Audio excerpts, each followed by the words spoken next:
They say revenge gives satisfaction, but no one tells you that it also takes away your peace, your love, and sometimes even your reason to live.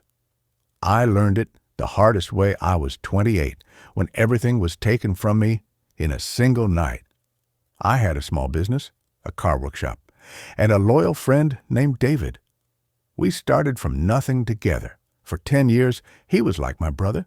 We dreamed, struggled, and celebrated every small success together. My wife Emily often said, "You trust him more than yourself." And I always smiled, saying, "He's not my friend, he's my family." But one day, I received a big contract, a deal that could change both our lives forever. I was so excited I couldn't sleep that night.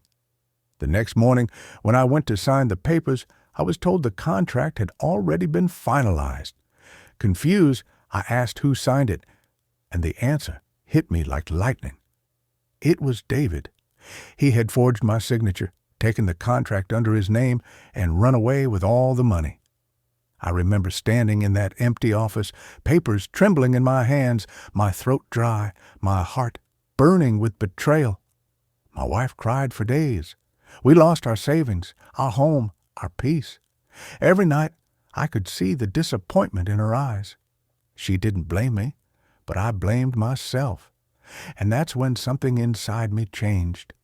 I decided I wouldn't rest until I made him pay for what he did. Revenge became my only reason to live. I started rebuilding my life from scratch. I worked 16 hours a day, fixed cars, slept on workshop floors, and slowly saved every penny. My anger gave me energy. My pain became my motivation. 2 years passed, and one day, fate brought me the news I was waiting for. David had started his own business in another city. He was successful, happy, and respected. The man who destroyed me was living peacefully. That thought burned me from inside. I told myself, he took my peace. Now I'll take his. I moved to his city, quietly. I learned everything about him, his employees, his clients, his family. I planned everything perfectly.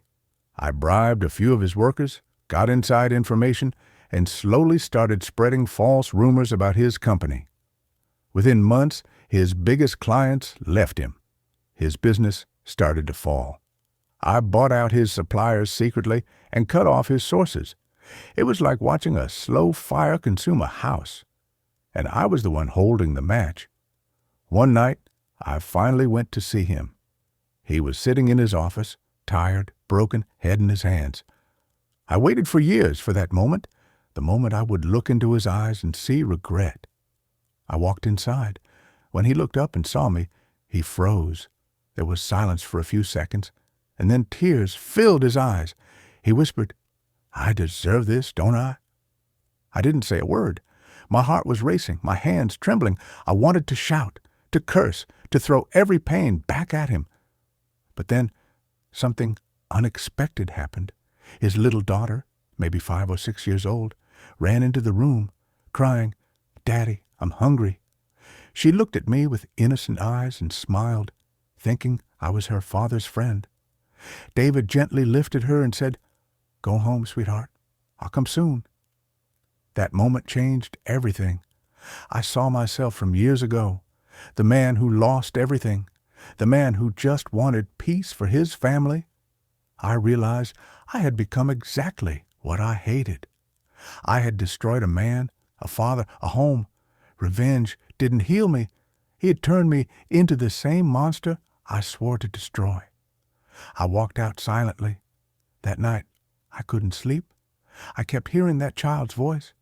The next morning, I sent all the documents and proofs I had against him to his office anonymously, so he could rebuild his business again. Then I left that city forever. 60. Now, after so many years, when I sit alone and think about it, I understand revenge doesn't end pain. It multiplies it. If I had forgiven him, maybe I would have found peace sooner.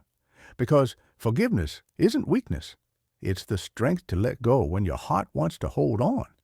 So if life ever gives you a choice between revenge and peace, choose peace. because revenge might destroy your enemy, but forgiveness heals you.